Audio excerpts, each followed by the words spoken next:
Let me start by giving you some context because without it, none of this is going to make sense. I am, by every reasonable definition, a boring person. I'm 32 years old. I work from home as a technical writer, which means I spend my days explaining how to reset passwords and troubleshoot printers. My hobbies include reading historical fiction, brewing mediocre cold brew coffee, and watching nature documentaries while falling asleep on the couch. I have a rescue dog named Machi who is afraid of her own shadow. I return my library books on time. I have never once in my life been pulled over, let alone arrested. My idea of a wild Friday night is ordering Thai food and being in bed by 10:30. So you can imagine my complete and utter shock when on a perfectly ordinary Tuesday evening, specifically, the third Tuesday of September, at approximately 7:42 p.m. I saw two police cruisers pull up in front of my house. Not just drive by. Not park across the street. They pulled into my actual driveway, one behind the other, their headlights cutting through my living room blinds and painting blue and red reflections on my walls. First, I assumed there was some kind of mistake. Maybe there was a gas leak in the neighborhood and they were evacuating people. Maybe a lost child had wandered onto my street and they were going door to door. Maybe, and this was my anxious brain spiraling, someone had used my identity to commit a crime, and they were here to question me about a fraudulent credit card opened in my name. I stood up from my couch, where I had been halfway through a documentary about sloths, and I walked to my front window. That's when I saw Officer Ramirez and Officer Chun getting out of their cars. Officer Ramirez was in his late 40s, with a gray mustache and the tired eyes of someone who had seen too many things he couldn't unsee. Officer Chun was younger, maybe mid-20s, with the kind of face that still believed in the basic goodness of humanity, though that face was currently trying very hard to look professional. They both had their hands resting on their belts, not aggressively, but with that particular readiness that says, we don't know what we're walking into, so we're preparing for the worst. They walked up my driveway, and I noticed Officer Chun glance at my front yard, which was admittedly a little overgrown because my lawnmower had broken the week before, and then at my neighbor's yard on the left, which was immaculate. Then they came to my front door.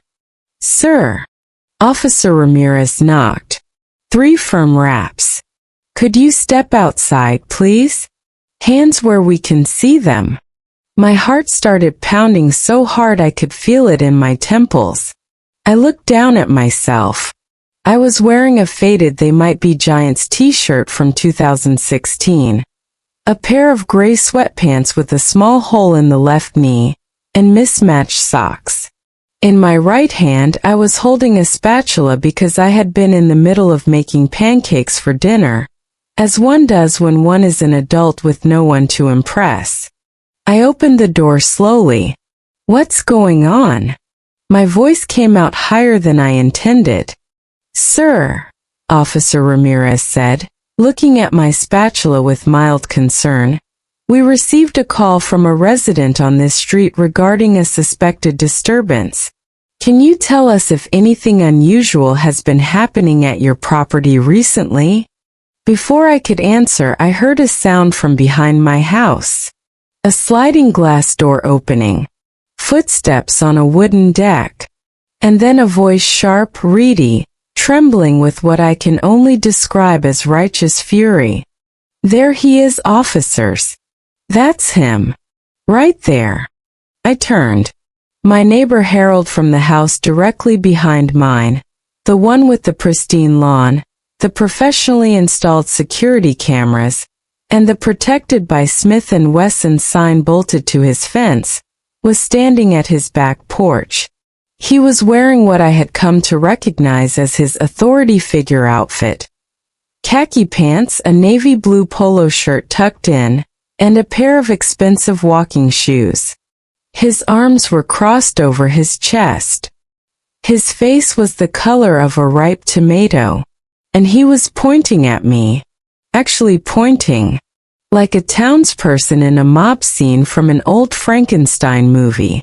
"Officers," Harold continued, his voice carrying across both yards, "that man has been conducting a campaign of targeted harassment against me for over 3 weeks. I have documentation. I have timestamps. I have video evidence. And tonight I finally had enough." I stared at him. Officer Ramirez stared at him. Officer Chan stared at him and then at me and then back at Harold. "Sir," Officer Ramirez said, "can you please state the nature of the complaint?" Harold took a deep breath, as if he were about to deliver the Gettysburg Address. "That man," he said, pointing at me again for good measure, "has been operating an unlicensed nocturnal exoskeletal vehicle on his property and on mine with the express purpose of psychological warfare. He does it between the hours of 11 p.m. and 1 a.m., specifically when he knows I am trying to sleep. He has done it on no fewer than 7 separate occasions. And tonight I caught him in the act again. I opened my mouth, closed it, opened it again. What? Officer Chun pulled out a small notepad and began writing. Officer Ramirez kept his eyes on me, but I could see the faintest twitch at the corner of his mustache. "Sir," he said to Harold, "you said exoskeletal vehicle. Could you be more specific?" Harold's nostrils flared. "You know what I'm talking about. The thing. The machine. The device that he sends out after dark. It's low to the ground. It moves erratically. It makes a mechanical scraping sound. And it has glowing red eyes." At that exact moment something clicked in my brain. A memory surfaced. A memory of a late-night experiment.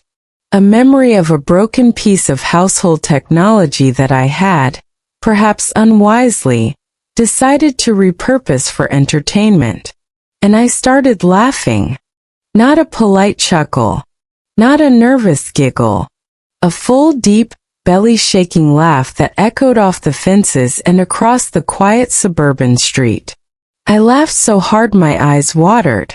I laughed so hard I had to lean against my doorframe for support. The spatula in my hand shook. Officer Ramirez did not look amused. "Sir," he said, "I'm going to need you to compose yourself." Harold, meanwhile, looked absolutely vindicated. "You see," he shrieked, pointing at me once more. I lost count of how many times he'd pointed. "He admits it. He's laughing in the face of law enforcement. He thinks this is a joke. Arrest him. Arrest him for disturbing the peace, for harassment, for exoskeletal trespassing."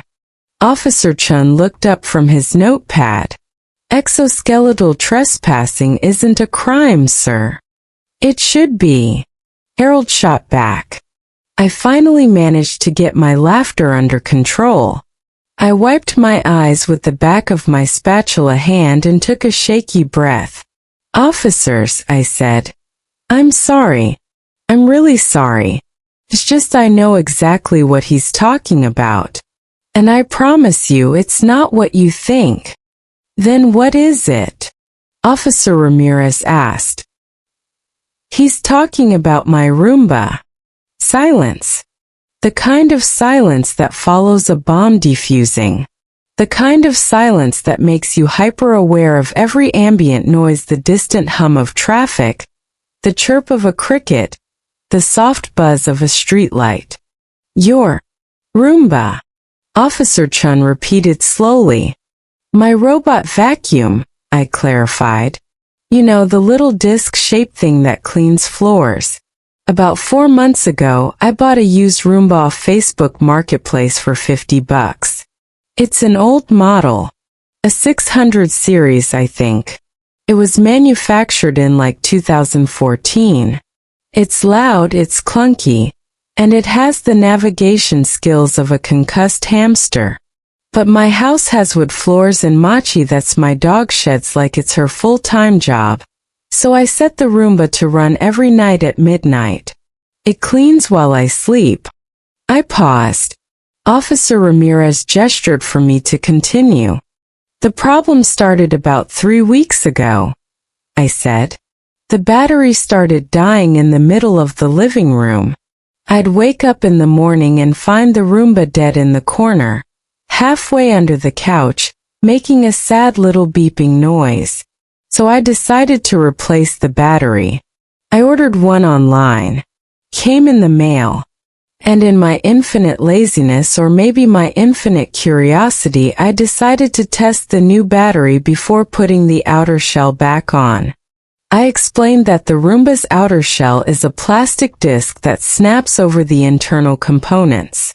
Without it, the robot vacuum looks like something from a horror movie. The exposed circuit board is bright green, covered in soldered connections and tiny capacitors. The wires, there are maybe half a dozen of them, hang loose, connecting the battery to the motor to the sensors. The side brush, which is normally contained within the shell's perimeter, spins freely and wildly because nothing is holding it back. And the LED indicators on the circuit board, which are supposed to be hidden under plastic, now glow directly into the darkness. 2 tiny red lights that look exactly like eyes. You have to understand, I said. I didn't think anything of it. I put the naked Roomba on my kitchen floor, hit clean, and watched it go. It bumped into a cabinet, spun around in a circle, and then because the bumper wasn't working right, it just kept going. It didn't stop when it hit things. It just thrashed. It made this grinding, clicking noise like a dying robot from a sci-fi movie. I laughed, turned it off, and put it on the counter to deal with later. Fascinating, Officer Chun said, still writing. But that doesn't explain the outdoor activity. I sighed. Right. So here's where it gets weird. I explained that 2 weeks ago, on a particularly warm night, it was about 75 degrees at 11 p.m., I decided to test the new battery more thoroughly. I wanted to see how long it would run without having to chase it around my furniture. So I took the naked Roomba outside and set it on my back patio. It's a small concrete patio, maybe 10 feet by 10 feet, with a few potted plants and a rusty fire pit. I hit clean, watched it start spinning in circles on the concrete, and then went inside to grab a drink. I got distracted by a phone call. My mom called to tell me about her new garden. We talked for 45 minutes. By the time I hung up, I had completely forgotten about the Roomba. I walked back outside with a glass of iced tea, expecting to find it dead on the patio. Instead, I found nothing. The patio was empty. The Roomba was gone. I looked around. I scanned the lawn. And then in the glow of my back porch light, I saw it. The naked Roomba had bumped its way off the patio, across the grass, and was now lodged underneath Harold's azalea bush. It was stuck. Completely stuck. Its wheels were spinning uselessly against a thick root. Its side brush was flailing like a distressed insect's leg, and its red LED eyes were blinking in a slow, rhythmic pattern. I walked over, retrieved the Roomba, and carried it back inside. As I did, I noticed Harold's bedroom light was on. The light was on, and I could see a silhouette behind the blinds, a figure standing perfectly still, watching me. I thought nothing of it. I assumed Harold was just getting ready for bed. But according to what Harold told the officers that night, and according to the increasingly unhinged emails he had been sending to our HOA that I would later discover, that was incident number 1.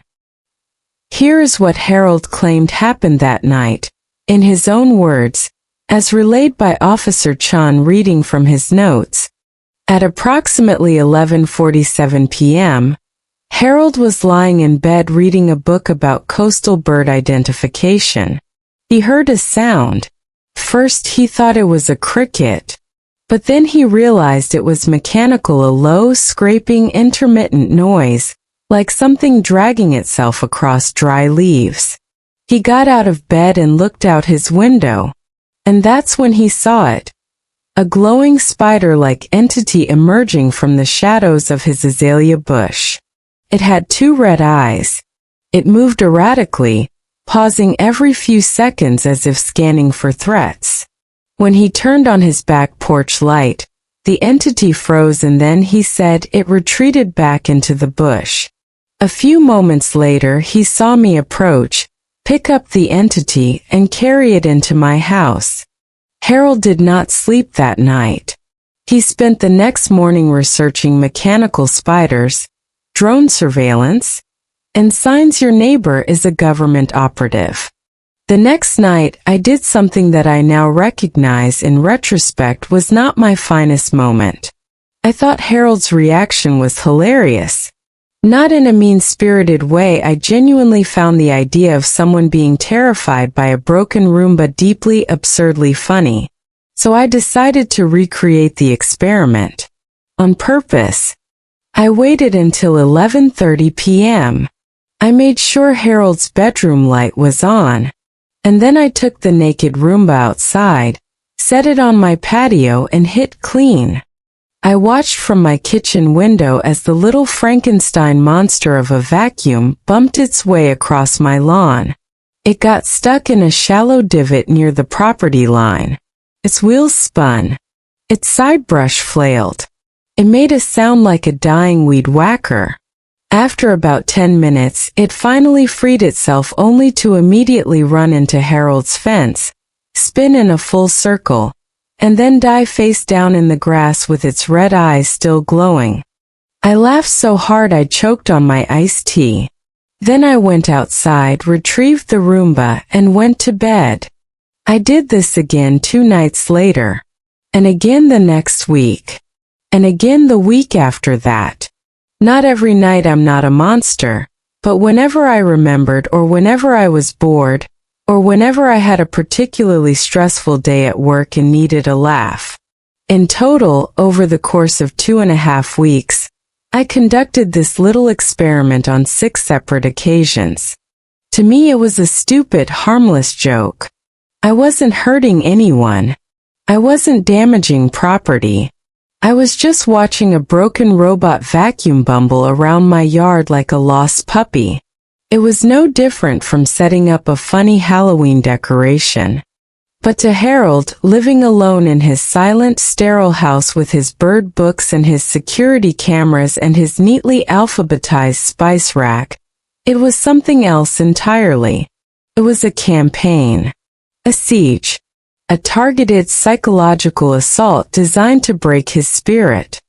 "Officers," Harold said, his voice cracking, "I have not had a full night's sleep in 17 days. 17 days. Every time I close my eyes I hear that scraping sound. I see those red eyes in my mind. I lie awake waiting for it to come back. And last night, it got within 3 feet of my sliding glass door." Officer Chun looked up from his notepad. 3 feet. 3 feet, Harold confirmed. It just sat there. For 20 minutes. Spinning its brush. I could see the wires. I could see the circuit board.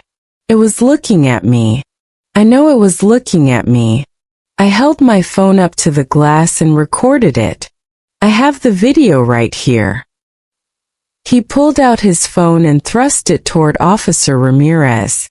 The officer watched the video, his expression unreadable. Officer Chun leaned over to watch as well. I couldn't see the video from where I was standing, but I could imagine it. A grainy night vision recording of a half-disassembled Roomba, sitting motionless on a concrete patio. Its red LEDs glowing. Its side brush twitching every few seconds. The faint whir of its motor. and in the background Harold's ragged breathing. "That's a Roomba," Officer Chun said after a moment. "I don't care what it is," Harold shouted. "It's trespassing. It's harassment. It's—" "Sir," Officer Ramirez interrupted, "did this device actually cross onto your property during any of the incidents you described?" Harold hesitated. "Well, the first time. Under my azalea bush. That's my property. And the other 6 times?" Harold's face turned even redder, if that was possible. "It was on the property line. It was menacingly close to the property line. And one time its side brush touched my fence. That's contact. That's battery. That's not battery," Officer Chun said gently. "The point," Harold sputtered, "is that he is intentionally using a device to frighten me. That's psychological warfare. That's terroristic threatening. That's—" "Sir, have you tried talking to your neighbor about this?" Officer Ramirez asked. Harold stared at him as if he had just suggested swimming across the Atlantic Ocean. "Talk to him?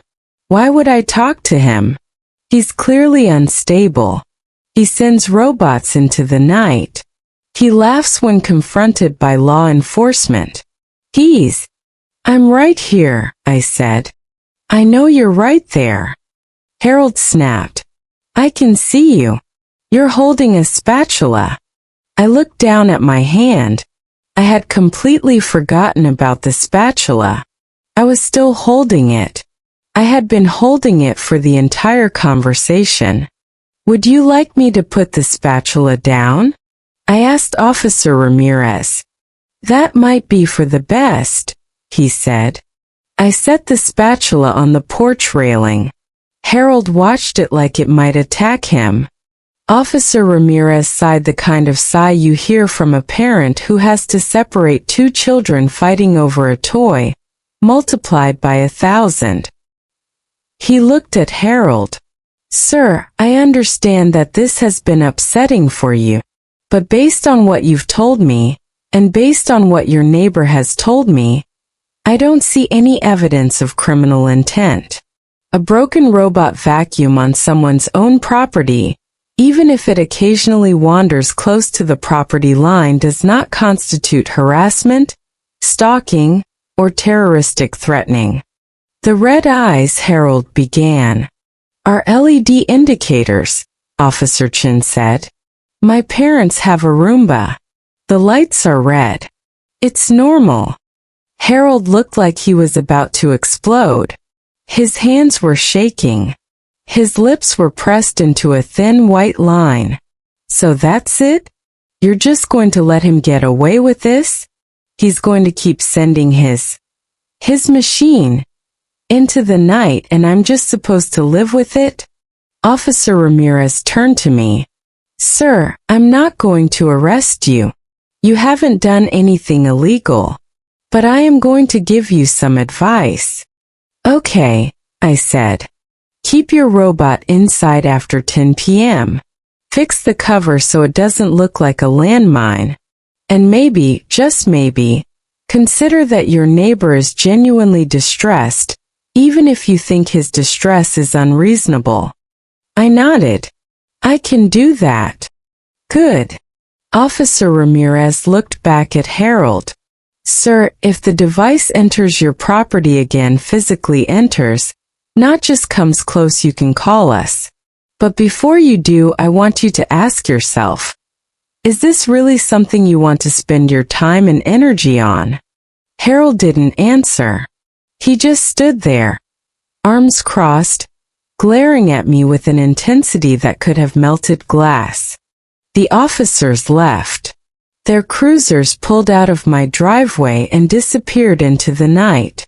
The street went quiet again. I picked up my spatula, walked back inside and finished making my pancakes. I thought that was the end of it. It was not the end of it. The next morning I woke up to a letter taped to my front door. It was from Harold. It was typed on heavy, expensive paper, and it read as follows. To the occupant of my address. Effective immediately, you are hereby notified that any further deployment of unmanned ground vehicles including, but not limited to robotic vacuum cleaners, remote-controlled toys, drones, or any other motorized devices onto or near my property will be met with immediate legal action. I have retained counsel.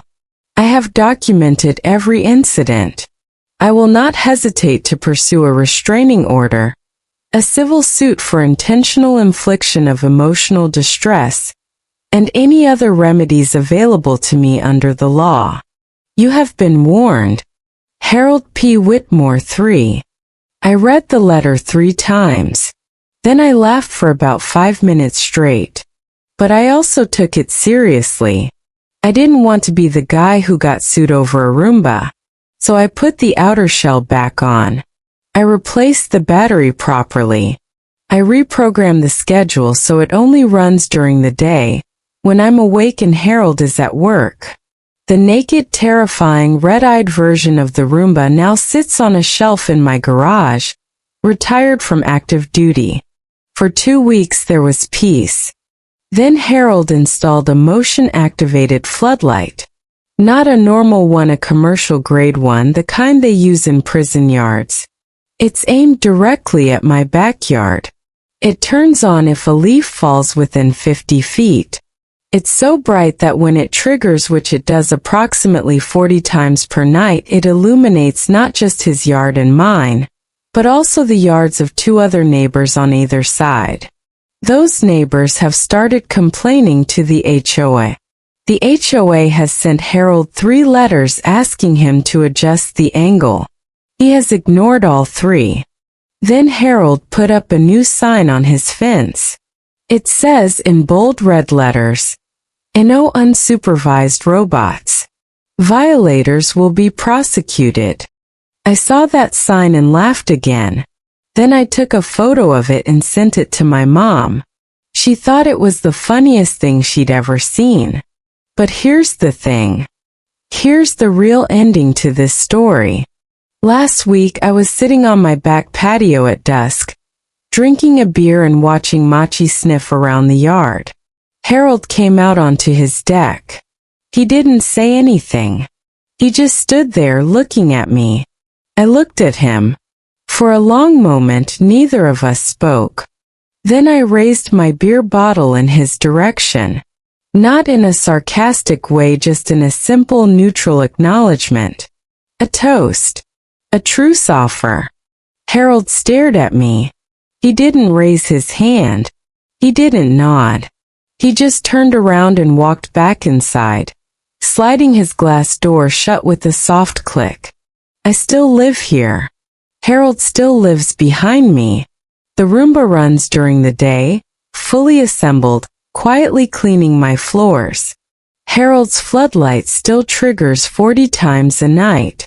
The HOA is still sending him letters. And every once in a while, when I'm lying in bed at midnight, I hear a faint scraping sound from outside, but it's just a tree branch rubbing against my fence. It's never the Roomba. The Roomba is safely inside, docked and charging, its red eyes dark. But I wonder sometimes. I wonder if Harold dreams about it. I wonder if, in his nightmares, the naked Roomba is still out there bumping across the lawn, spinning its brush, crawling ever closer to his sliding glass door with its glowing red eyes and its flailing wires and its terrible, relentless purpose. Not to clean. Not to vacuum. Just to watch. So yeah, my neighbor called the cops on me for that. A broken $40 Roomba from Facebook Marketplace. And honestly, despite everything, despite the letters, the floodlight, the HOA complaints, the 2 police officers on my driveway, I wouldn't change a thing. Well, except for one thing. I finally fixed the lawnmower. 3 weeks after the police incident, I got a package in the mail. No return address. Just my name and address written in neat, blocky handwriting. I opened it cautiously because at this point, I wouldn't have put it past Harold to mail me a glitter bomb or a dead fish. Inside was a brand new Roomba, a top-of-the-line model, self-emptying, smart mapping, quiet operation, the kind that costs $700. There was a note attached. It read, "Please use this. And please, for the love of God, throw the other one away. A concerned neighbor." I looked at the note. Then I looked at Harold's house. His blinds were closed, but I could see a faint light behind them and a silhouette, standing perfectly still, watching. I kept the new Roomba. I use it every day. It's quiet, efficient, and completely non-terrifying. But I also kept the old one. It's on the shelf in my garage. Still naked. Still covered in wires. Still glowing red. Just in case.